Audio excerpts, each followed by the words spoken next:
Alô a todos vocês, meus irmãos. É com alegria que voltamos às nossas reflexões. Começamos a semana passada falando sobre avivamento. Jussara, minha esposa, esteve compartilhando.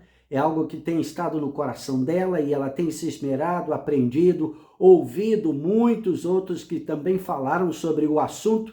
E eu estou aqui para acompanhar esses pensamentos, trazendo também as minhas convicções, as minhas observações e aquilo que eu tenho entendido nessa caminhada cristã.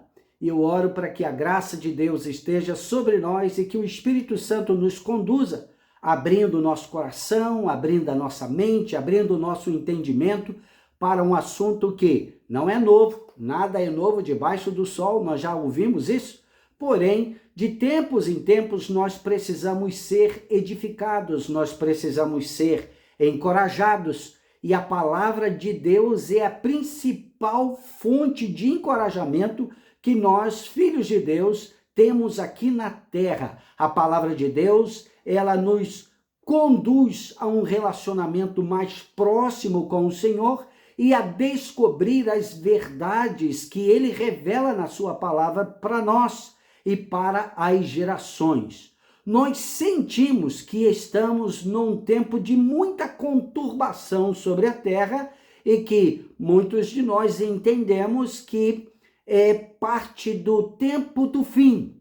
E nós temos uma promessa do Senhor que no tempo do fim, nos últimos tempos, Deus derramaria do seu Espírito sobre toda a carne. E nós estamos aguardando isto.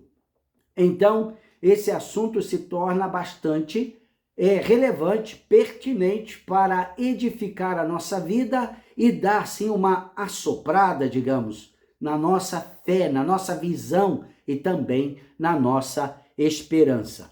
Avivamento é como que Deus estivesse regando seu plano com esperança sobre nós, sobre esta terra, porque de tempos em tempos a vida parece estar tão conturbada e nós não conseguimos ver resultado.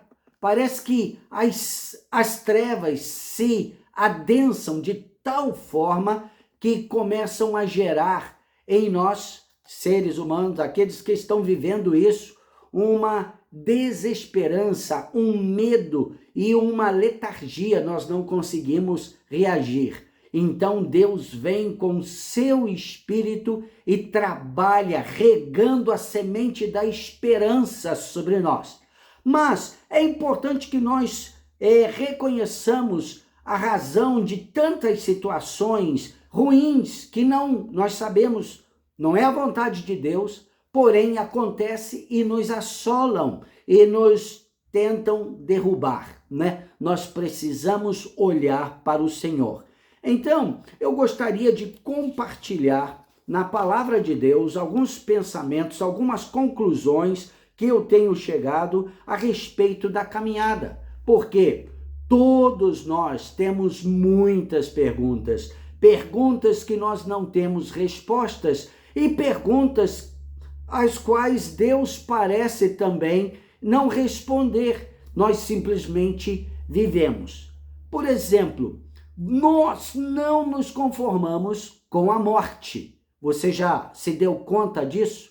Nós lidamos com a morte no nosso dia a dia, mas não nos conformamos com a morte e nem aceitamos a morte. Nós não nos conformamos com o sofrimento. Estamos sempre lutando com o objetivo de eliminar o sofrimento, as dores físicas, as dores emocionais, as dores da nossa própria alma, as decepções nos relacionamentos. Isso nos agride de uma maneira muito direta e muito profunda. E nós, às vezes, ficamos perguntando por que Deus permite tal situação.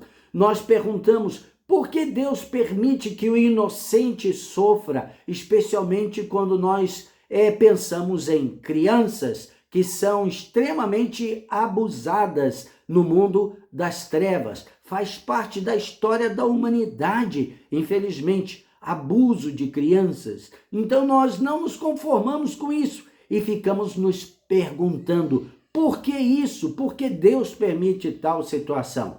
Bem, essa história começou lá atrás, lá no Éden, e nós vamos ter a oportunidade nas nossas reflexões de pontuar alguma dessas coisas. É claro, nós não temos o propósito de trazer uma reflexão ou um estudo muito vasto sobre isso, porém trazer alguns questionamentos e algumas reflexões que possam ajudar-nos, principalmente no contexto pessoal, a desenvolver o nosso entendimento, achando as respostas que estão na palavra ou compreendendo o mover de Deus durante o período da história da humanidade, que começou lá no Éden. Todos nós temos aqui dentro do nosso peito o anseio por uma vida de segurança, uma vida de tranquilidade, uma vida de projeção sem sofrimento, sem dor, sem a morte, e tudo isso está dentro de nós. Aqui em Minas Gerais, por exemplo, mais do que no meu estado, Rio de Janeiro, eu vejo que todo mineiro tem um pezinho na roça, um pezinho no interior. Todos pensam num sítio ou numa fazenda, num lugar que ele possa se retirar no final de semana, fugir das tribulações da cidade grande ou do seu trabalho e achar um local de refúgio, um lugar que ele possa ficar tranquilo, protegido daquelas situações complicadas do dia a dia. Nós ansiamos por isso. Nós gostamos de um filme que tenha um final feliz. Nós gostamos daqueles dramas que, no final, a verdade, a justiça e o amor prevaleçam sobre as situações. Às vezes até nós não nos importamos tanto com a batalha travada para se chegar a um denominador satisfatório. E isso está dentro de cada um de nós. Nós pensamos na eternidade. Nós temos problema de lidar com a morte porque nós não temos dentro de nós essa estrutura de morte, porque Deus nos criou para a eternidade. Bem, poderíamos chamar isso de memórias coletivas do Éden no nosso DNA.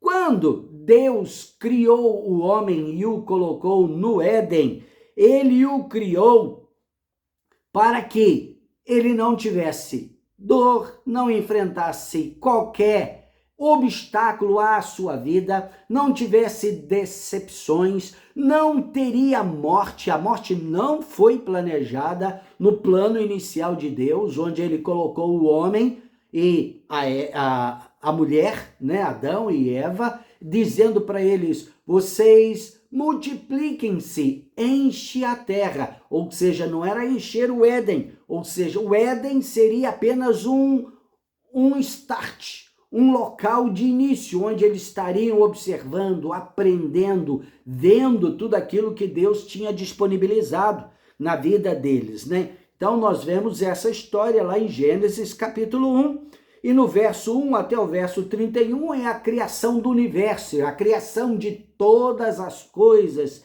E depois, no finalzinho, lá no verso 31, Deus olha o universo, olha tudo que ele havia criado, toda a natureza, e ele admira e disse: é muito bom. Começa assim a história. Gênesis capítulo 2, verso 8, nos mostra que Deus tirou um local à parte do universo, né? E a Terra, como nós conhecemos, o planeta Terra, que é uma poeirinha, um grãozinho de poeira em comparação com a vastidão do universo. Então a Terra, nesse contexto, comparando com tudo que Deus criou, é como se fosse uma poeirinha, um grãozinho de areia. Mas aos nossos olhos, na nossa concepção é uma coisa imensa, é muito grande, né? Nós olhamos a dimensão da Terra, dos continentes, a dimensão dos mares e tudo mais. Uau, é uma coisa maravilhosa e para a nossa percepção muito grande, porém comparado com o universo é nada. Mas foi ali que Deus preparou um cantinho que ele plantou esse jardim e nós temos o nome de Éden, onde a humanidade teve o seu início, né? Então lá no verso 8 do capítulo 2 de Gênesis está escrito: Deus planta um jardim, um habitat para o homem, porque o universo era muito grande. A Terra é uma partículazinha de tudo aquilo que Deus criou. No verso 8 até o verso 17, nós temos a ideia de como era o Éden. Era um lugar cheio de vida, um lugar de grande abundância, de uma beleza estonteante, um lugar seguro, um lugar de prosperidade, de riquezas e também de probabilidades ilimitadas à medida que nós, né, melhor que o Adão e Eva, os primeiros, nossos primeiros pais, né, fossem desenvolvendo as suas aptidões ali naquele lugar, as possibilidades de invenções, de criações, de estender tudo aquilo que Deus tinha já iniciado, era sem limite. Porém, também ali naquele lugar nós vemos no verso 17 que Deus estabelece limite. Mas como assim limite? É porque Deus é amor e amor impõe limite. Então Deus diz ao homem, a Eva, né, no caso a mulher, ainda não havia sido criada, só tinha lá o homem, né, criado à imagem e semelhança de Deus, e Deus fala para ele: olha, de todo o jardim você pode desfrutar, de todas as árvores, de todas as plantas, de todos os frutos, você pode ficar à vontade, mas daquela árvore que ele chamou de a árvore do conhecimento do bem e do mal, você não deve comer daquele fruto, se alimentar daquele fruto, porque o dia que você fizer isso, se fizer isso, certamente morrerá. É claro que Adão não tinha a concepção desse termo. Hoje, provavelmente, nós temos um entendimento de morte muito maior do que Adão, que não tinha limitações, mas não era uma coisa que fazia parte ali do habitat, ali do Éden. Então, era um lugar para se expandir e encher toda a terra. Tanto que quando Deus fala depois de ter criado a mulher, ele disse para o casal: multiplicai-vos, enchei a terra. Então a visão de Deus era que o Éden, no conceito de Adão, se tornasse apenas um modelo, um protótipo que ele estaria expandindo, produzindo aquele mesmo modelo à medida que avançasse e enchesse a terra. E por que eu tenho essa convicção? Lá em Eclesiastes capítulo 3, verso 11, diz assim: Deus fez tudo belo a seu tempo. Também pôs a eternidade no coração do homem. Ou seja, mesmo que tenha acontecido a queda, que nós vamos conversar um pouquinho sobre isso logo, nós vemos que a eternidade foi plantada no DNA da humanidade desde o início. Então, é por isso que nós não aceitamos a morte. Convivemos com a morte, mas não a aceitamos e somos o tempo todo agredidos por esta situação, né? Especialmente quando nós perdemos alguém que nós amamos, alguém que é próximo de nós, com quem nós temos relacionamentos, afinidades, que nós gostamos de estar junto. Ai, quando acontece uma tragédia, seja através de acidente, seja através de um infortúnio, uma enfermidade, ou mesmo através da velhice, nós ficamos chocados, nós ficamos entristecidos, parece que alguma coisa golpeia a nossa alma. Por quê? Deus plantou a eternidade em nosso coração. E é por isso também que existem muitas religiões.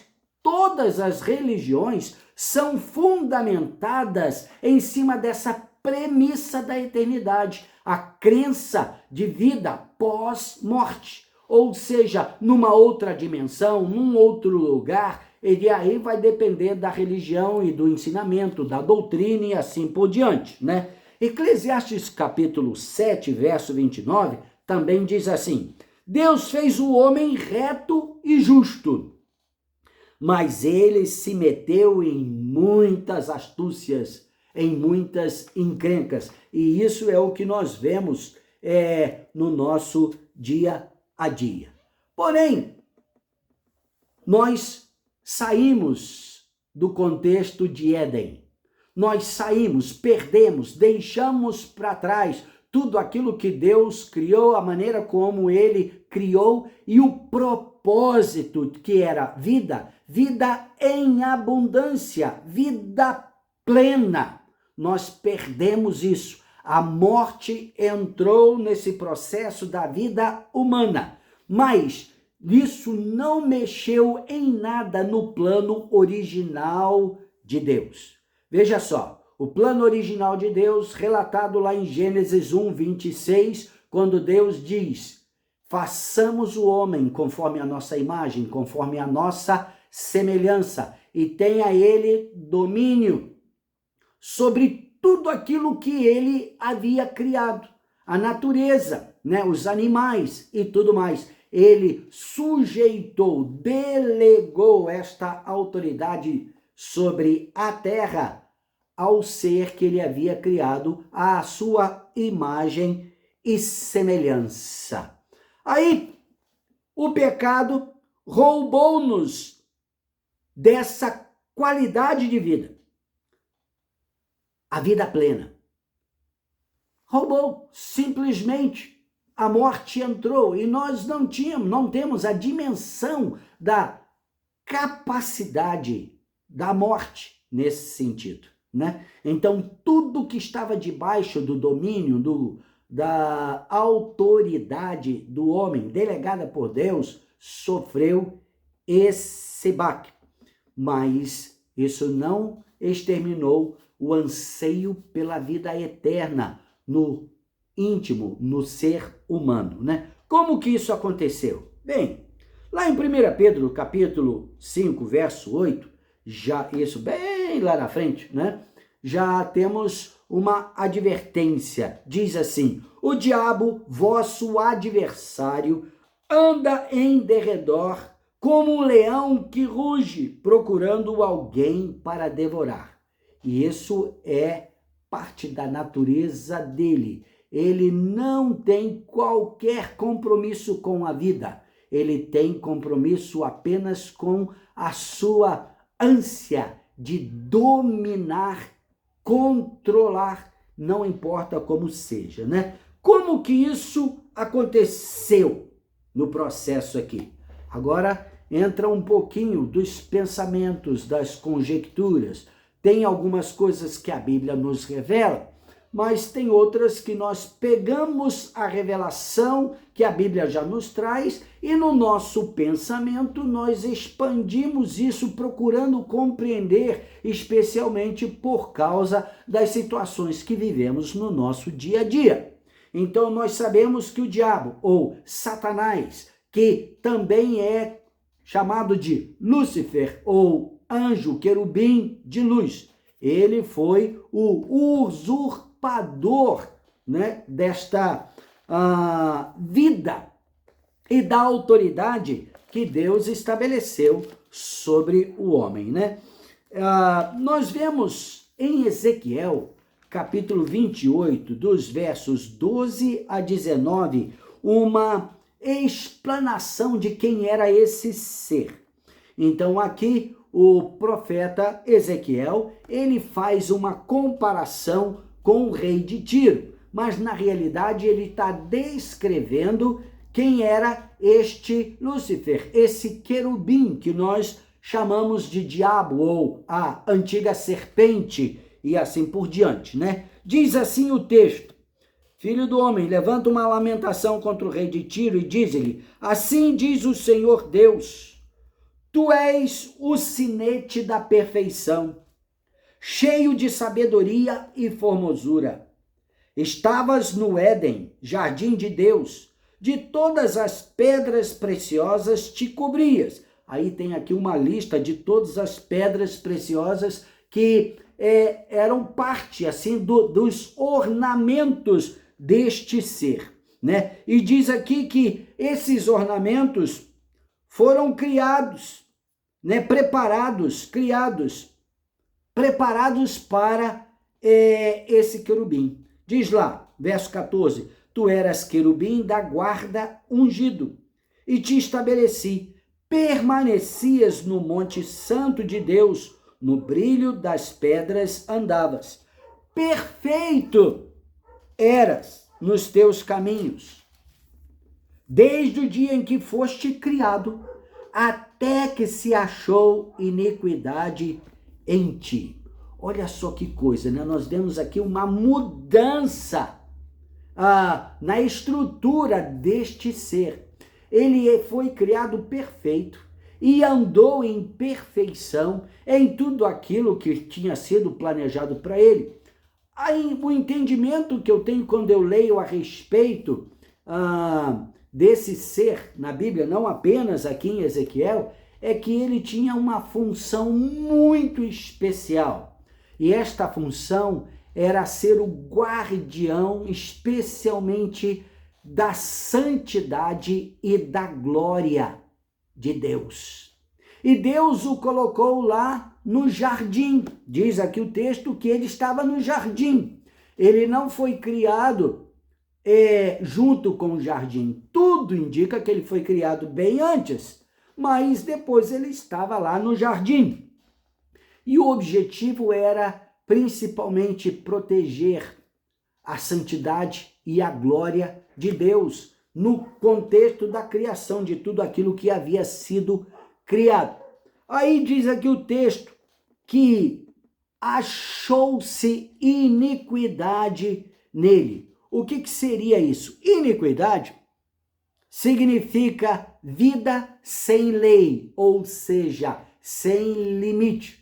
Lembra que eu falei aqui que Deus estabeleceu o limite lá no jardim? O limite faz parte de amor. Amor impõe limite. Deus é amor, então ele sabe viver dentro desse equilíbrio. Então ele foi criado por Deus como modelo de perfeição. Verso 12 nos mostra isso. Foi colocado no Éden, jardim de Deus, lá no verso 13 diz isso. No verso 14 diz que ele era o querubim da guarda ungido, com esta função de proteger a glória e a santidade de Deus. Ele era perfeito em tudo aquilo que ele fazia, em todas as suas ações, atitudes, como nós vemos no verso 15. Aí, de repente, a coisa mudou. Gente, esse negócio, glória, poder, posição, não acaba, não corrompe apenas homens ou a humanidade. Todos os seres vivos que têm o chamado e a base da criação da sua vida para a santidade e amor, podem sofrer esse golpe e não lidar com isso. O que aconteceu com este ser tão magnífico? Ele começou a ficar tão encantado com a glória de Deus, só com a glória, com a autoridade suprema de Deus, e ele esqueceu-se da santidade de Deus. Ele desejou ser igual a Deus. Ele cobiçou estar numa posição de igualdade com Deus. Mas isso é impossível. Era impossível, continua sendo impossível e será sempre impossível. Por quê? Deus é o Criador de todas as coisas. Então, qualquer criatura, qualquer ser criado, foi criado por Deus. Nunca vai estar numa posição de igualdade, sempre vai estar numa posição de submissão, de reconhecimento à supremacia do Criador. Satanás passou, ou seja, Lúcifer passou por cima deste princípio. Ele passou por cima, ele ignorou isso. E ele não podia de maneira nenhuma cobiçar a autoridade de Deus, a não ser que esta estivesse estabelecida em cima do fundamento da autoridade, que é santidade. Não existe autoridade sem santidade. Pode existir poder, domínio, força, mas autoridade não existe. Então, o que aconteceu com Lúcifer? Ele abdicou-se do seu chamado, da sua unção, da razão e função para a qual ele havia sido criado. Ele caiu.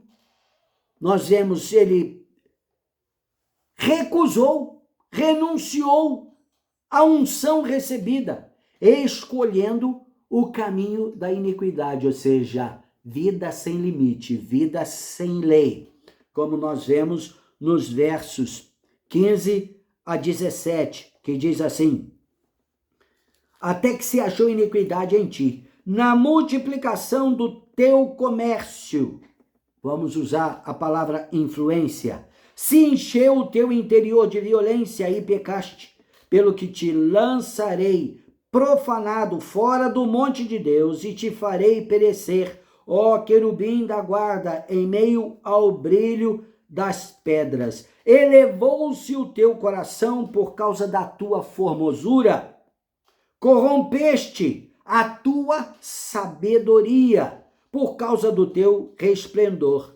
Lancei-te por terra, ou seja, ele se tornou um ser caído, como nós vemos aqui. Isaías capítulo 14, verso 12, também confirma ou repete, esta mesma citação.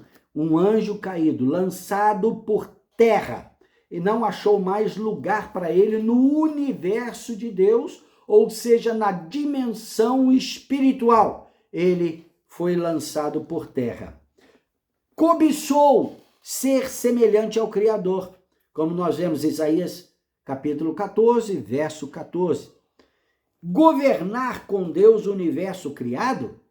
Não, Deus é autossuficiente nesse contexto, ele não precisa de auxiliar nesse sentido. Aquilo que ele criou, ele mantém, ele dá conta de manter. Lá em Hebreus, no capítulo 1, verso 3, nos diz lá que Deus sustenta toda a natureza, tudo o que foi criado pela sua palavra de poder. Então, Deus não precisava de alguém que o auxiliasse nesta função. Satanás, ele não desistiu, ele continuou com aquela ideia de domínio, de poder, de exercer domínio sobre alguma coisa, a parte daquilo que Deus tinha feito. Só que ele não conseguiu estar ao lado de Deus, ele não conseguiu que Deus o concedesse essa capacidade de governar com ele. Então ele tinha que usurpar essa autoridade de algum outro lugar ou de algum outro ser. Olhando ao redor de todos os seres angelicais, não achou ninguém que tivesse Isso, alguma autoridade, algum poder nesse sentido, porque tudo indica que ele era o topo de todos eles, ele estava acima de todos eles naquilo que Deus o havia criado para ser. Então, acima dele, nesse caso, só tinha Deus, e aí não deu negócio com Deus. Aí o que ele fez? Ele procurou um outro ser criado por Deus, a quem Deus tivesse dado autoridade sobre alguma coisa na natureza, na criação. E quem estava lá era o homem, a quem Deus encarregou de ser o governador, de ter autoridade sobre uma partículazinha daquilo que Deus havia criado, o universo todo, que é a Terra.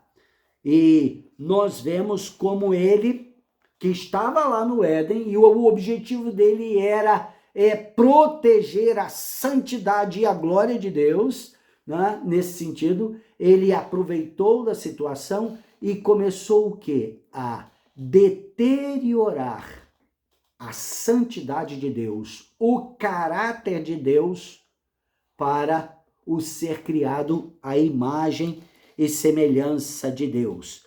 Então, era a única situação que estava diante dele. Então, como não foi possível com Deus, ele precisaria usurpar a autoridade de outro ser criado por Deus, a quem havia sido dado autoridade e poder. E como eu falei, nesse caso era o homem. No universo, ou na dimensão espiritual, não tinha, como eu já falei, né? Não tinha nada que se aproximasse a quem ele era. Aí nós vemos aqui, nessa situação, o que está narrado no capítulo 3 de Gênesis, a queda do homem. Então, nós vamos estar refletindo sobre a queda, como Satanás usurpou esta autoridade do homem, né? E como ele agiu contra Deus nesse sentido. Só que ele começa o seu império, que a Bíblia chama o império das trevas, já com uma sentença de ruína, de extermínio, porque Deus estava lá, Deus julgou a situação e ele declara: do descendente da mulher suscitarei um que esmagará a cabeça da serpente. E aí nós vemos que a autoridade do homem foi usurpada por Satanás. Satanás foi, o homem foi subjugado por esse ser, porque ele perdeu a santidade com a qual Deus o havia criado. Então, ele decaiu da glória do Senhor. A glória do Senhor, ela é vista, ela é, percebida pela santidade de Deus. E aí começa o reino, ou seja, o império das trevas, baseado apenas em poder, em domínio sobre tudo aquilo que estava, no caso, sujeito ao homem. Satanás não tem autoridade, ele exerce apenas a força, o domínio, porque não há autoridade que não proceda de Deus. Nós vemos isso escrito lá em Romanos capítulo 13, verso 1, né? Que nos admoesta a estarmos sujeitos à autoridade, porque não há autoridade que não proceda de Deus. O que isso significa? Significa que não existe nenhuma outra plataforma de autoridade a não ser o Deus criador de todas as coisas. Da mesma forma, não existe nenhuma outra plataforma para amor a não ser Deus. Deus é amor. Deus é santidade.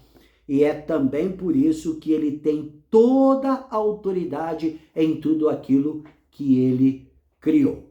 Então, na próxima reflexão, nós vamos comentar um pouquinho mais a respeito dessa situação, como que Satanás passou a governar o mundo e fazer todo o trabalho com o objetivo de impedir que essa semente profetizada pelo próprio Deus viesse a vingar, e ameaçando assim o seu domínio de trevas. Eu espero que essa introdução esteja já gerando em você curiosidade, desejo de aprender mais e caminhar com a palavra de Deus. Quem sabe algumas das perguntas que você tem acalentando no seu coração e que você ainda não achou resposta plausível, através desses pensamentos, isso vai começar a brilhar na sua mente como uma luzinha que vai crescendo e de repente toma conta de todo o nosso ser. Jesus é a luz do mundo, então é para ele que nós temos que olhar.